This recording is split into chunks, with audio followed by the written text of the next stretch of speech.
بسم الله الرحمن الرحیم. یو ورور پوښتنه کړې ده، وایي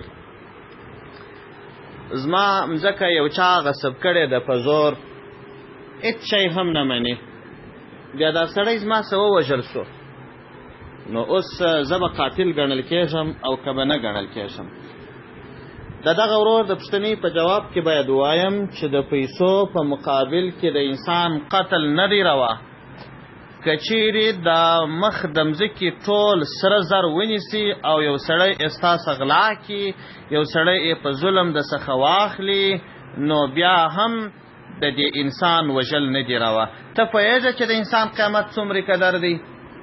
ستاسو زه پوښتنه کوم، که چیرې تا ته یو څوک ووایي وایي زه به تا ته 1000 جریبه مځکه درکم، 1,00,000 جریبه مځکه به درکم، بیا به تا ووژنم، ته ورسره منې؟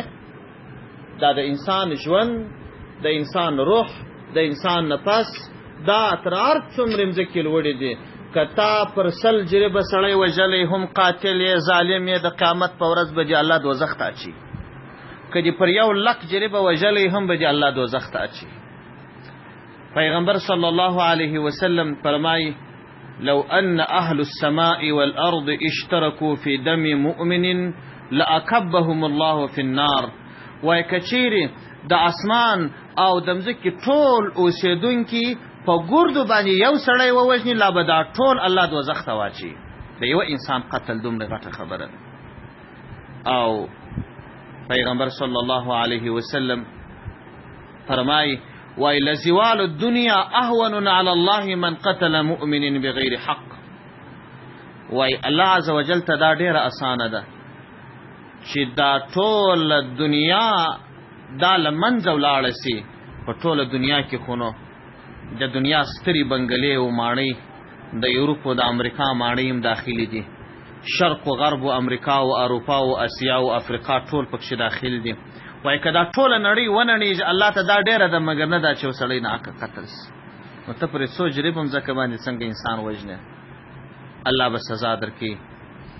دې ته ورته بیخي ډېر احادیث په دې اړه راغلي دي، او الله جل جلاله د هیڅ ګناه سره دا خبره نه ده کړې چې خالدن فیها، یوازې د قتل په اړه دا خبره کړې ده. فرمایي: اعوذ بالله من الشیطان الرجیم: ومن یقتل مؤمنا متعمدا فجزاؤه جهنم خالدا فیها. وای څوک که چیرې مؤمن په ناحقه قتل کړي، جزا یې دا ده چې همیشه به په جهنم کې او د الله غضب به وي، ولعنه واعد له عذابا عظیما. څو عذابونه الله فرمایلي. جهنم همیشه، د الله غضب، د الله لعنت، او بیا وایي وای نه نه لوی عذاب مې ورته برابر کړی. نو قتل خو کوچنۍ مسله نه ده، ته پر مځکه باندې یو څوک وژنې. دا چې زه 2 ساعته ورباندې وږغېږم، بیا هم ټول آیتونه احادیث چې د قتل په اړه باندې دي دا نه سم ویلی، دومره ډېر دي. نو دا ظالم چې ستا مال خوړلی وای، آیا ستا پر دې عقیده نه وه چې الله جل جلاله به د ده پر ده د رحم اوبه تېرې کړي وای؟ ستا پر دې عقیده نه وه چې الله به د ده د ظلم کاسه نسکوره کړې وای، الله به تا ته قدرت تر کړی وای، د ده څه به دې مال اخیستی وای؟